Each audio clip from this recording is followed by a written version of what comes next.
Okay, so I've changed my mind on something I've been imploring the New York Jets to do this offseason. Get it done right now. I've been pounding the table for the team to go ahead, give a little 2, 3, 4 year extension to offensive tackle George Fant.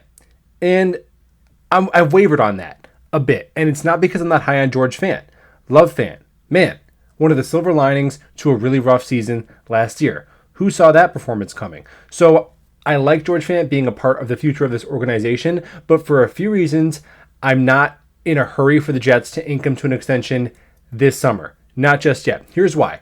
First of all, let's start with this. Max Mitchell, he's not factoring into this contract decision for me yet. Now look, I'm not going to pretend I've logged hours of film on Max Mitchell. I watched one game of his against Arkansas State. Looked pretty good. What do you want me to say? He's a 4th-round pick. Ideally, as a 4th-round pick, if he can stick as a solid swing tackle as a 4th-round pick, that's a home run selection. So that is my projected role for Max Mitchell until further notice. I don't see him as a replacement for George Fant just yet. Now, the reason why I want to wait and see on George Fant is because, number one, I want to see where he's playing next year. Obviously, if he's playing left tackle or right tackle, that's a huge variable in the value of his contract. The second thing I want to see is how well he plays. He played fantastic last year, and I kept waiting for it to not be real. The year before, he was average at right tackle. And then before that, he was pretty much a swing tackle his whole career. So was last year a flash in the pan, or was he just a late bloomer who finally found the spot and the system for him? I'd like a little bit of a bigger sample size to find out. And the third thing, which I feel like all of us are forgetting, is that George Fant had knee surgery at the end of last season.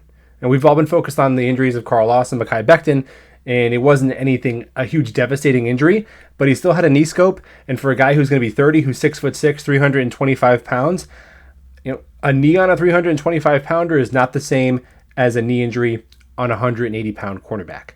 So I want to wait and see on the knee.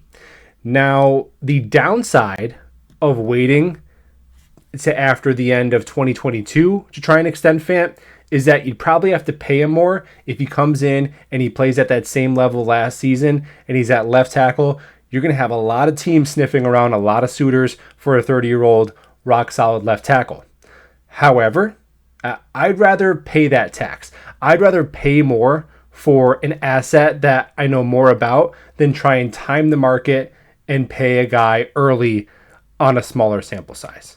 However, there may be a sweet spot here, and I think that sweet spot for a George Fant extension is similar to the timeline of John Franklin Myers' extension last year.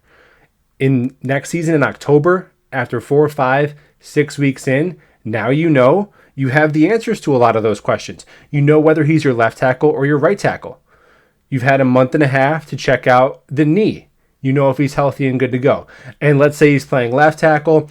If after 5 starts in 2022, that makes it a nice even 20 starts you've seen at left tackle for this young man. That's a good enough sample size to go ahead and pull the trigger if you know where he's playing and you know that the knee is good to go. So that's where I'm at with George Fant. Love him on the Jets for the next 3 to 4 seasons, but I'm not in a hurry to ink him right now. Thank you for watching. All gas, no break.